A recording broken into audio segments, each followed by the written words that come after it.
নাম রাখবো, আমি আলী এই ছেলের নাম রেখে দিলাম হযরতে জাফর। একটার নাম হামজা, একটার নাম হামজা, দ্বিতীয়টার নাম জাফর। একটার নাম হামজা, দ্বিতীয়টার নাম জাফর, বড়টার নাম হল হামজা আর ছোটটার নাম জাফর।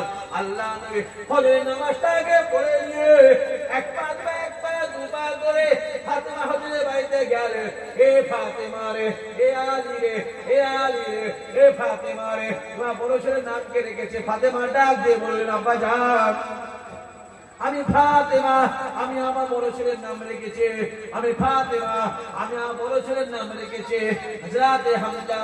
আলী ডাক দিয়ে বলেছিলেন, ইয়া রাসূলুল্লাহ, ইয়া হাবিবাল্লাহ হুজুর, আমি আজ আমার ছোট ছেলের নাম রেখেছি আমি হযরতে জাফর। আল্লাহ